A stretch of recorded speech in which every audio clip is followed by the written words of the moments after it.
Zee 24 तास एक पाऊल पुढे। पुण्यात अनधिकृत पथारीवाले आणि फेरीवाल्यांची संख्या कमी नाही।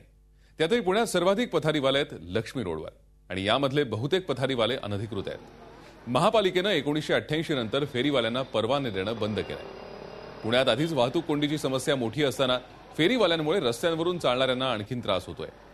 पुण्यातल्या लक्ष्मी रोडवर फेरीवाल्यांच्या समस्येचा घेतलेला आढावा आमचे प्रतिनिधी नितीन पाटोळे यांनी।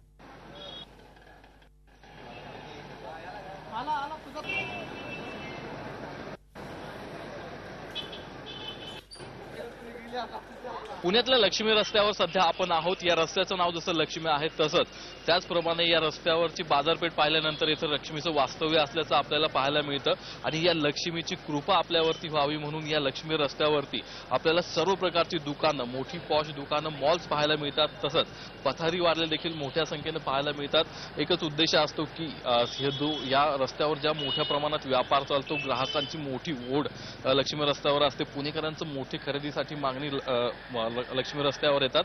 त्यामुळे या लक्ष्मी रस्त्यावरती मोठी ज्वेलरी शॉप्स त्यापासून ते जी कपड्याची मोठी ब्रँडेड दुकानं आहेत तिथपासून तर जे साधे पथारीवाले आहेत किंवा फेरीवाले व्यावसायिक आहेत ते मोठ्या संख्येनं आपल्याला या ठिकाणी पाहायला मिळतात। मात्र याचा सर्वाधिक त्रास जो होतो तो वाहतुकीसाठी ठरतो, वाहतुकीसाठी मोठा अडथळा ठरतो आणि त्याचबरोबर पदचाऱ्यांना याची मोठी अडचण होत असते। तुम्ही कधीपासून या ठिकाणी व्यवसाय करताय? तुमच्याकडे महापालिकेचा परवाना आहे, अस्थायी असेल कसलाही? आमच्याकडे परवाना हा नाहीच आहे, कारण गेले 1988 पासून महानगरपालिकेने कुठलेही परवाने दिलेले नाहीत। त्यामुळे परवाने हा प्रकार आता तो कालबाह्य झाला। परवाने देत नसल्यामुळे परवाने नाहीत।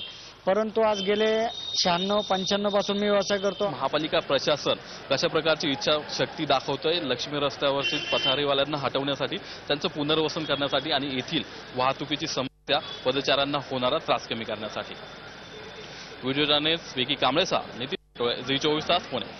झी 24 तास एक पाऊल पुढे।